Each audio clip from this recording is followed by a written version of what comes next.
नमो अरिहंताणं नमो सिद्धाणं नमो आयरीयाणं नमो वज्रायाणं नमो लोये सव्यसाहूनं वन्दितु सर्वसिद्धे ध्रुवमचलमणोवमं गतिं पत्ते वोच्छामि समयपाहुड मृणमो सुधकेवली भणिदं नमः समयसाराय स्वानुभूत्या चकासते चित्स्वभावाय भावाय सर्वभावांतरक्षिदे निज स्वरूप को परमरस जामे भरो अपार वंदो परमानंदमय समय सार अभिकार। देखिए, कर्ता कर्म अधिकार में कुछ क्वेश्चन तो हमने आपको लिखवाए हुए हैं, जो हमने फर्स्ट सेशन के साथ कर्ता कर्म अधिकार प्रारंभ किया था। बड़े इंपॉर्टेंट क्वेश्चन लिखवाए थे, वो हमने इसमें नहीं लिखे हैं। जबकि वो भी लिख लेना बेटा, है ना, वो बता देंगे वैसे ही। देखिए, आप पहले बताइए, कर्ता कर्म अधिकार के माध्यम से आचार्य देव किस संबंध को स्पष्ट करना चाहते हैं? किस संबंध को? हैं?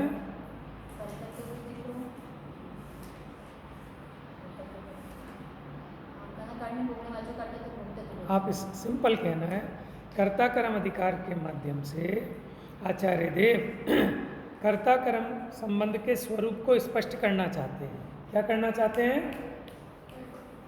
अब मैं बोल रहा हूँ ना, उसको मत देखो आप। कर्ता कर्म संबंध के स्वरूप को स्पष्ट करना चाहते हैं। अगर कोई ये कहे कि आचार्य देव ने कर्ता कर्म अधिकार में जीव को सर्वथा अकर्ता कहा है, क्या कहा है? सर्वथा अकर्ता। तो क्या ये ठीक है? क्यों? आचार्य देव ने यहाँ अकर्ता नहीं, इस अधिकार का नाम अकर्ता अकर्म अधिकार नहीं है। क्या है? कर्ता कर्म अधिकार। आचार्य देव तो ये बताना चाहते हैं कि जीव किसका करता है, पुद्गल किसका करता है। तो कर्ता कर्म स्वरूप को स्पष्ट करना चाह रहे हैं कि जीव अपने परिणाम का करता है और पुद्गल अपने परिणाम का करता है। एक द्रव्य दूसरे द्रव्य के परिणाम का कर्ता नहीं है। क्यों नहीं है? क्योंकि उनमें व्याप्य व्यापक संबंध नहीं है। कर्ता कर्म संबंध का आधार क्या होता है? किन में कर्ता कर्म संबंध हो सकता है? जिनमें व्याप्य व्यापकपना हो। जैसे घड़े और मिट्टी में व्याप्य व्यापकपना है, तो घड़े का कर्ता मिट्टी हो सकती है, कुम्हार नहीं। तो फिर कुम्हार को कर्ता क्यों कहा जाता है? बताइए। निमित्त की अपेक्षा। किस अपेक्षा? निमित्त अपेक्षा। बात समझ में आ रही है? ये जीव कर्मों का बंध कैसे करता है? बताओ। प्रारंभ की गाथाओं में स्टार्ट हुई थी ये बात। देखो, मैं बताता हूँ। गाथा नंबर 69 में ये बात थी कि आत्मा, जब तक आत्मा और आश्रवों के बीच भेद नहीं जानता, 130 पेज नंबर है, ठीक है ना, तो क्या करता है? सेकंड क्वेश्चन था, क्या आत्मा सर्वथा अकर्ता है? स्पष्ट करें। थर्ड है, ये जीव कर्मों का बंध कैसे करता है? ये तो आपको मिल जाएगी आज, मैं भूल गया फिर प्रिंट लाना। ये आज आपको मिल जाएगी।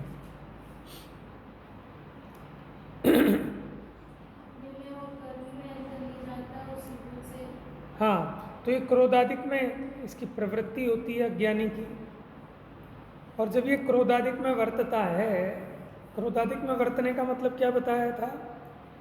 कि मैं कर्ता और ये क्रोधादिक मेरे कर्म। जबकि क्रोधादिक को क्या कहा? पुद्गल।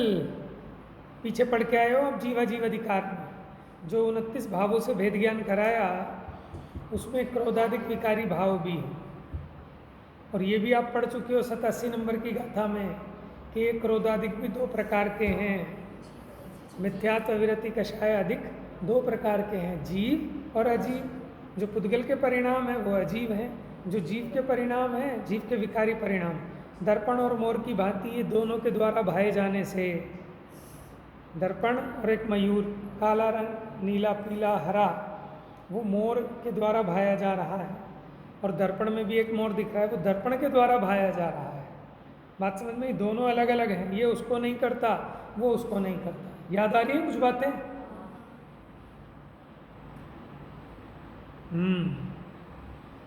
तो आचार्य देव इसमें कर्ता कर्म के स्वरूप को जब भली प्रकार स्पष्ट कर देंगे, तो गड़बड़ क्या करता था, जब इसे सही कर्ता कर्म नहीं पता होता था तो ये पुद्गल का कर्ता अपने को अपना कर्ता पुद्गल को मानता था। तो यानी कथनचित अकर्ता है। कथनचित किस अपेक्षा कि आत्मा पर द्रव्य का अकर्ता है, लेकिन अपने परिणामों का करता है। बात समझ में आ रही है? प्रत्येक द्रव्य अपने परिणाम का तो करता है, लेकिन पर द्रव्य के परिणाम का अकर्ता है। इसलिए कथनचित कर्ता, कथनचित अकर्ता है। स्पष्ट हो गया? अच्छा, बंद कैसे करता है कि जो अपने से भिन्न है, आश्रय, क्रोध आदि, उनको अपना स्वरूप मानता है, मैं करता हूँ और ये मेरा कर्म है, ऐसा मानता है, तो इसे कर्मों का संचय होता है। इस प्रकार जीव को अज्ञानता के कारण कर्म बंद होता है। कर्ता कर्म संबंधी अज्ञान है इसको।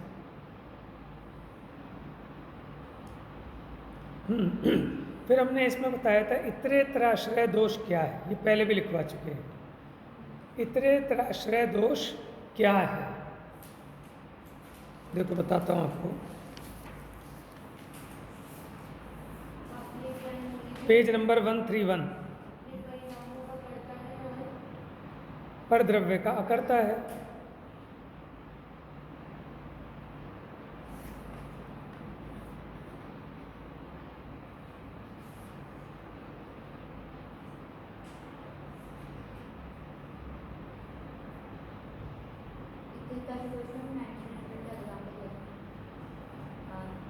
हाँ, इतरेतराश्रय क्या कि जैसे ए बी के आश्रित और बी ए के आश्रित, ठीक है। लेकिन यहाँ इतरेतराश्रय दोष क्यों नहीं आता, देखो ये समझ लेना एक बार।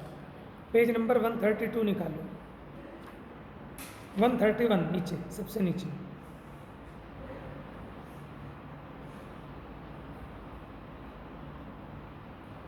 सबसे नीचे की लाइन देख रहे हो बेटा, पेज नंबर 131 पर सबसे नीचे लाइन।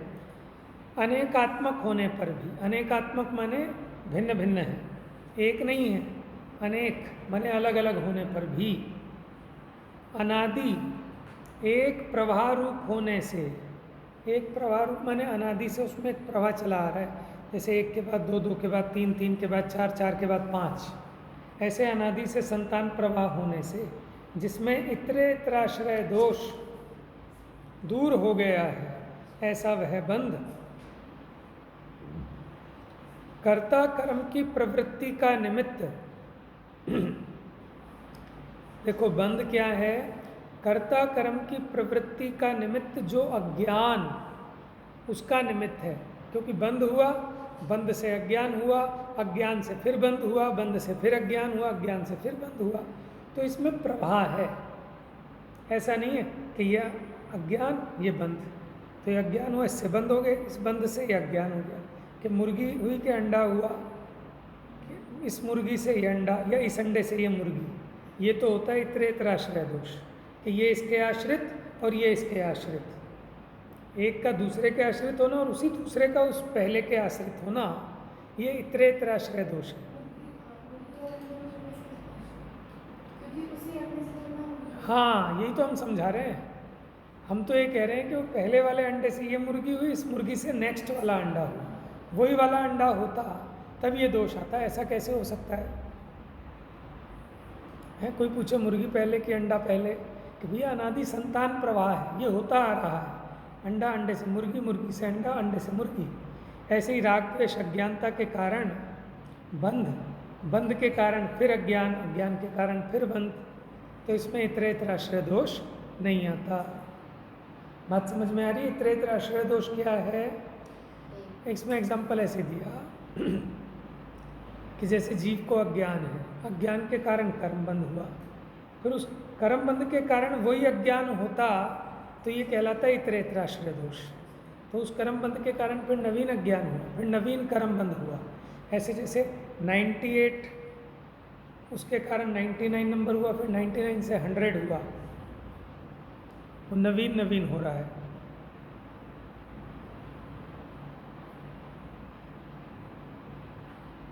चलिए, आत्मा किस विधि से आश्रवों से निवृत्त होता है? गाथा लिखनी। किस विधि से आश्रवों से निवृत्त होता है? मैंने आपको लिखवाया होगा, बताइए। बड़ी फेमस गाथा है, 72 नंबर गाथा, लिख लो आप। इसमें आपने गाथा 72 से देना है, 72, 73।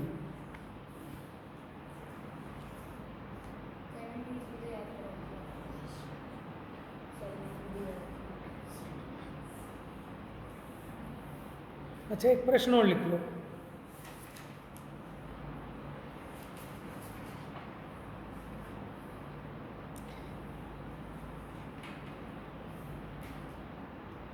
ज्ञान मात्र से बंध का निरोध कैसे होता है? बेटा एक जेल पेन देना है बेटा। हाँ, 72 गाथा, 72 गाथा का प्रश्न मैं लिखवा रहा हूँ। ज्ञान मात्र से बंध का निरोध कैसे होता है? जो क्वेश्चन बोला था उसमें 73 गाथा, उसमें विधि पूछ रहा हूँ। विधि उसमें बताइए कि अहम एक को खलु सिद्धो है देना बेटा। क्या बताया प्रश्न? हाँ,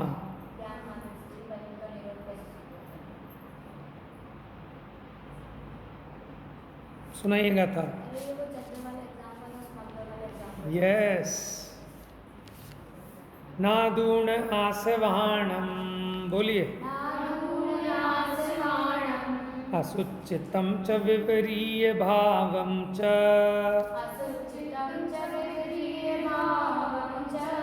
दुःखस्य कारणं तिय तदो नियतिं कुणदी जीवो। मैंने एक प्रश्न और दिया है कि आश्रम के 6 विशेषण बताओ, तो बता सकते हो ना? अशुचि, विपरीत, दुख रूप, दुख के कारण, और कैसे हैं? अध्रुव, अशरण, है ना? लिख लोगे ना?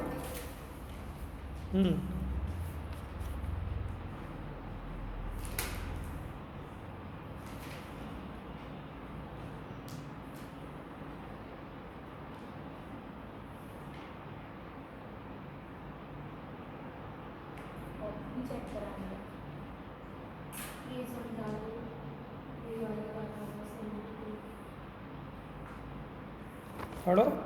अशुचिपना विपरीतता ये आश्रवों का जान के अरुद।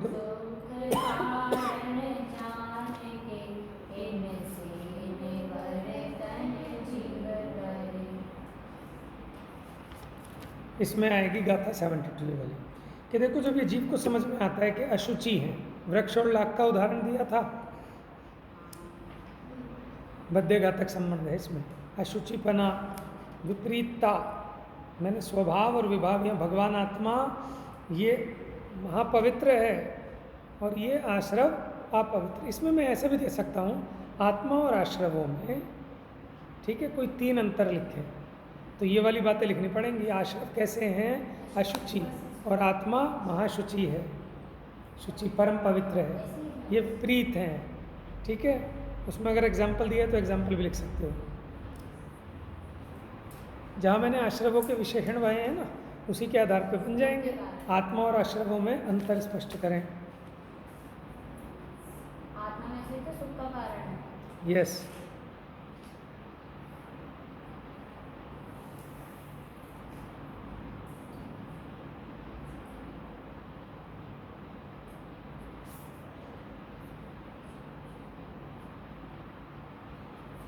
आत्मा व आश्रव में अंतर स्पष्ट करें।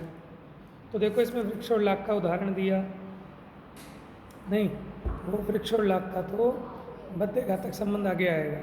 इसमें एक तो सहवाल की भांति जैसे काई जम जाती है, वो अपवित्र है। भगवान आत्मा अति निर्मल है। आश्रव जो हैं वो जड़ स्वभावत्व होने से दूसरों के द्वारा जानने योग्य, खुद नहीं जानते, इसलिए वे चैतन्य से विपरीत हैं। और आत्मा विज्ञान घन स्वभाव वाला होने से स्वयं चेतक है, इसलिए चैतन्य से अनन्य स्वभाव वाला है। विपरीतपना भी है ना उसका, वो चैतन्य से विपरीत है और आत्मा चैतन्य से अनन्य है। और वो आकुलता को उत्पन्न करने वाले होने से दुख रूप हैं, दुख के कारण हैं। भगवान आत्मा क्या है? निराकुलता का कारण है, इसलिए सुख स्वरूप है, सुख का कारण है।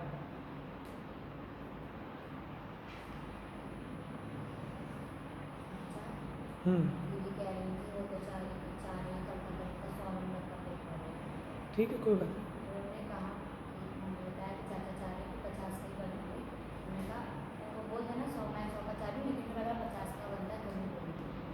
उसमें कोई दिक्कत नहीं है, 100 का बन जाएगा। हमें क्या है, जो फिल इन द ब्लैंक्स आधे नंबर के देते वो एक एक नंबर के दे देंगे, हैं? तो बात तो वही है, आधा कटेगा तो उसका रेशियो तो वही आएगा। तो मैं बड़े नंबर से परेशान क्यों होते हो? तो मेरे पास टेक्निक है, पेपर छोटा बना दूंगा, नंबर ज़्यादा हो जाएंगे। ये तो मोह है बस एक तरीके का कि 100 के 50, उससे ज़्यादा फर्क नहीं पड़ेगा।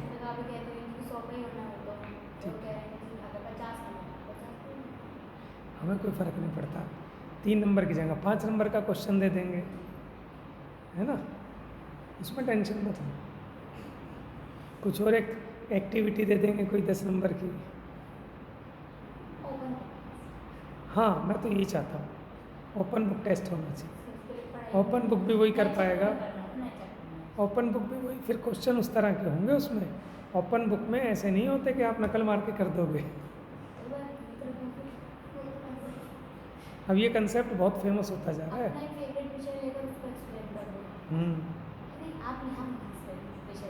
कर सकते हैं, अच्छी बात है। आप मुझे ऐसे अच्छे अच्छे क्वेश्चन बना के दे दो ना, मैं बना दूंगा ऐसे ही। चलिए, अब अपने को ज़्यादा गहराई में नहीं जाना, ये सब हमने समझाया हुआ है। अच्छा, एक इम्पोर्टेंट जो है ना इसमें, पेज नंबर 135 पर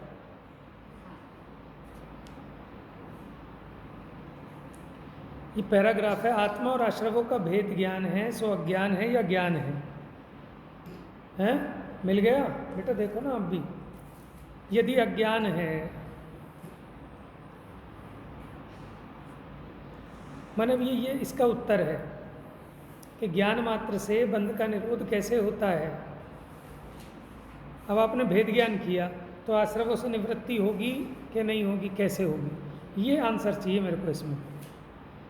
बात समझ रहे हैं?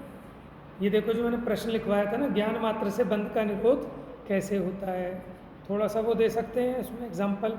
अब ये देखो कि जो हमें आश्रवों से भेद ज्ञान हुआ, ये भेद ज्ञान ज्ञान है कि अज्ञान है? अगर कहते हो अज्ञान है तो आत्मा और आश्रवों का जो अभेद ज्ञान था उससे इसमें कोई विशेषता नहीं हुई।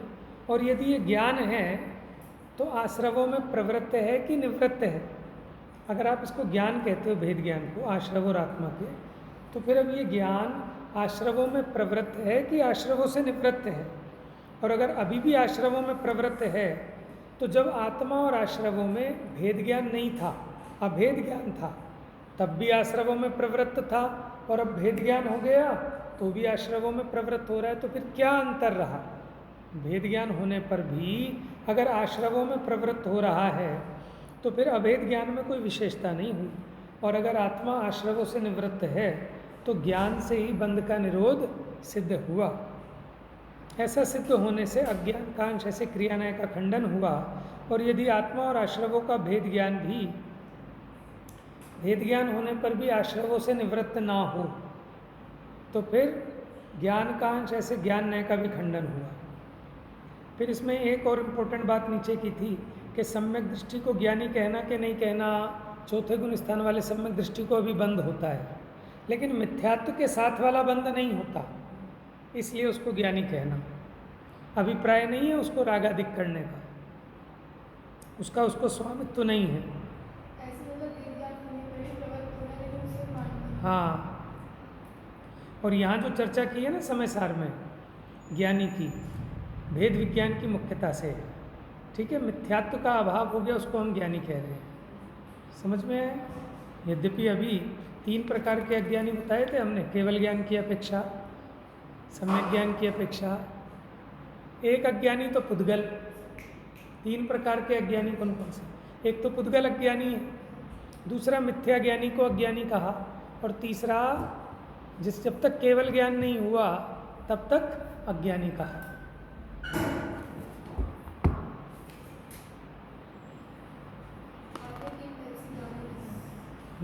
हाँ ठीक।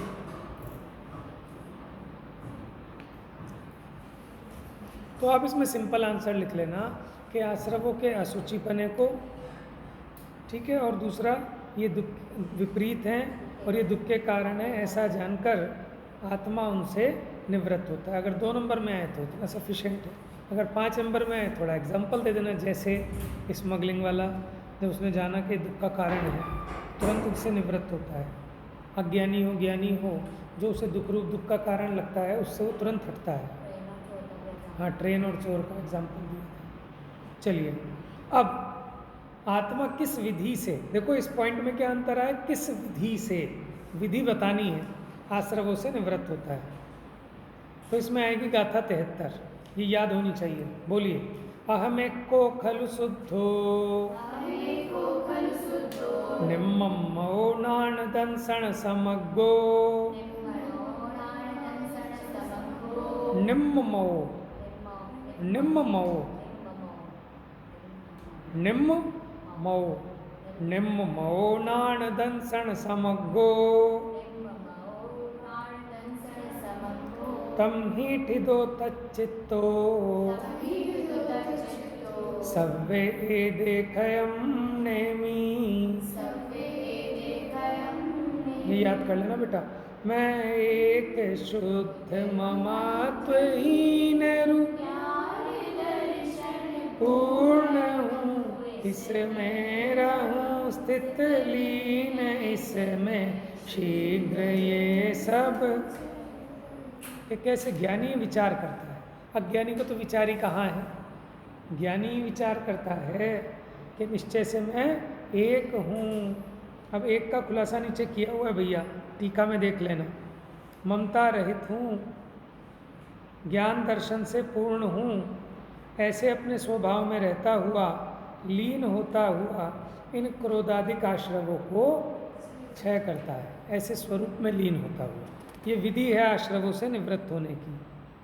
नहीं तो अब भावार्थ देख लेना, ज़्यादा आपको परेशानी होती है। गाथा 72-73 लर्न करनी है आपने, ठीक है।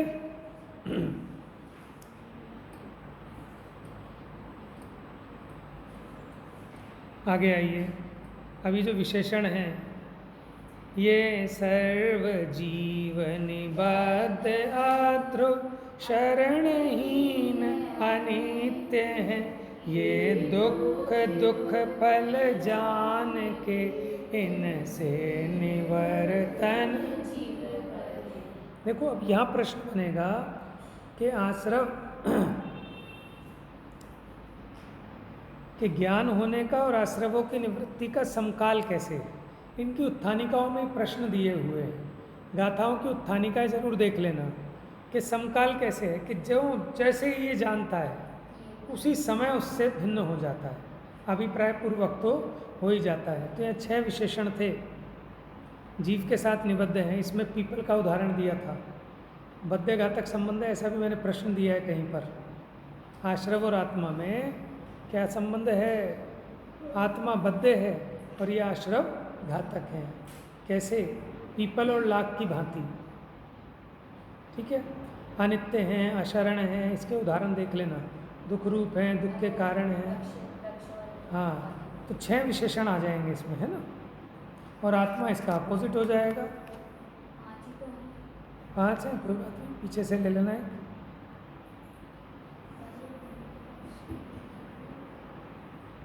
इम्पोर्टेंट लाइन इसमें देखो ये है, ये याद कर लेना। और डार्क करा रखी है मैंने 140 नंबर पेज पे।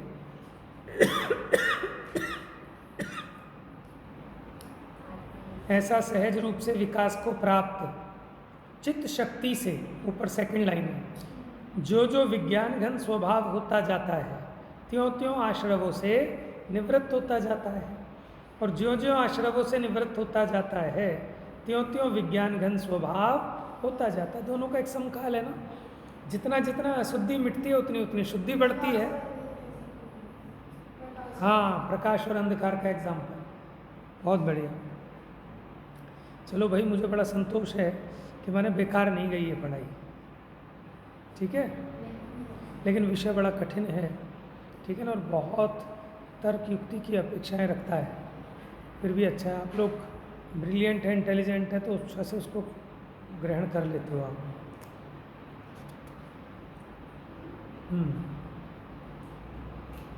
तो मैंने इसमें पूछा, आत्मा और आश्रवों में वृक्ष और लाख की भांति कौन सा संबंध है? आत्मा और आश्रवों में वृक्ष और लाख की भांति बद्य घातक, ठीक है। 2 नंबर पक्के, और अगर यही 3 नंबर 4 नंबर में दे दे थोड़ा सा बता देना। जैसे लाख पीपल में उत्पन्न होती है और उसी का घात कर देती है, उसी प्रकार ये आश्रव विकारी भाव यानी विकार हो गया, आत्मा में ही उत्पन्न होते हैं, लेकिन आत्मा का तिरस्कार करने वाले हैं, घात करने वाले हैं। हाँ, ये बड़ी इंपॉर्टेंट गाथा याद कर लेना, 75 नंबर। बड़ी मेहनत कराई थी मैंने इस 75 नंबर की गाथा पे, और इसमें बहुत कन्फ्यूज़न होते हैं लोगों को। इसमें क्रोधादिक को पुद्गल का कहा, पुद्गल में ही व्यापक संबंध बताया, उसका व्याप्य व्यापक बना क्रोधादि का, तो ये पुद्गल वाले क्रोधादिक हैं। आइए, इसके लिए प्रश्न बना, आत्मा ज्ञानी हो गया, उसका चिन्ह क्या है? गाथा से बताना है। हाँ, मैक्सिमम तो वही बनेंगे। देखिए, कम्मस्य परिणामम नो कम्मस्य यतहेव परिणामम न करे ये मादा जो जान दिसो हवदी नाणी। जो जानता है वो ज्ञानी है, जो कर्म का परिणाम परिणाम है, सो नहीं करे जो मात्र जाने। इसमें मैंने पूरी मेहनत कराई है आपसे, इसकी टीका अच्छे से देख लेना। इसमें प्रश्न पता है मैंने कैसे बनाए हैं? गाथा 75 के आधार से लिखो, कर्म का परिणाम डैश डैश डैश, तो टीका से देख के लिखना है कर्म का परिणाम क्या है, बताओ। देखो इसमें टीका में देखो, फिर 9 कर्म का परिणाम क्या है? देखो, निश्चय से मोह राग द्वेष सुख दुख आदि रूप से अंतरंग में उत्पन्न होने वाला वो कर्म का परिणाम है, और स्पर्श रस गंध वर्ण शब्द बंध संस्थान स्थूलता आदि रूप से बाहर उत्पन्न होने वाला 9 कर्म का परिणाम है। बाहर और भीतर क्यों कह रहे हैं? भीतर का मतलब कि वो बाहर में दिखाई नहीं देता, ठीक है, सूक्ष्म है, और वो स्थूल है, स्पर्श रस गंध शरीर आदि, ये 9 कर्म का परिणाम है। और वो जो कर्म के उदय का फल है ना, जो हमने पुद्गल वाले क्रोध आदि बताए थे, कर्म की प्रकृति का विपाक, उसका अनुभाग उदय, वो है एक्चुअल में ये कर्म का परिणाम। फिर मैंने पूछा पुद्गल परिणाम क्या है, कि ये जो कर्म का परिणाम और 9 कर्म का परिणाम है, ये सब क्या है? पुद्गल परिणाम। फिर मैंने पूछा आत्म परिणाम क्या है? आत्म परिणाम क्या है? गाथा इस टीका के हिसाब से बताना है। देखो इस लाइन में नीचे आओ, नहीं, आत्म परिणाम क्या बताना है? ज्ञान तो बताना है, इसके एंगल से देखो। वेरी गुड,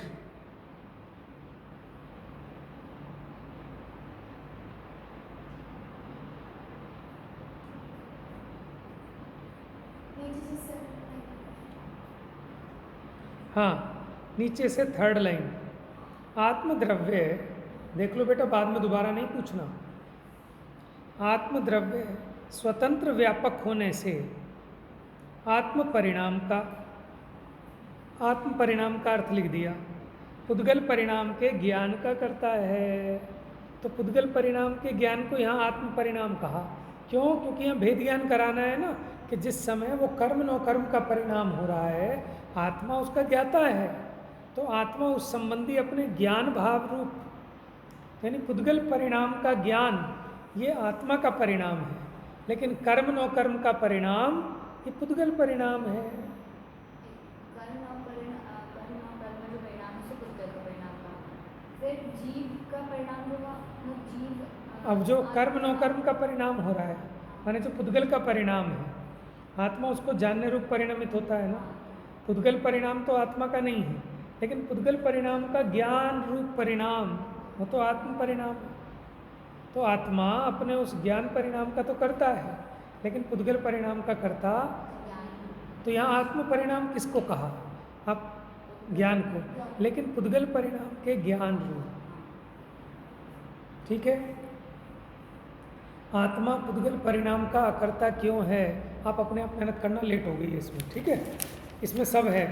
कर्ता कर्म पने का आधार क्या है? कि व्यापक व्याप्य व्यापकपना, जहाँ व्याप्य व्यापकपना होता है वहीं कर्ता कर्म पना होता है। जा वाणी के ज्ञान से सूझे लो कालो, सो वाणी मस्तक नमो सदा देत हूँ धो। कल अपनी करो, उसको कंप्लीट करो।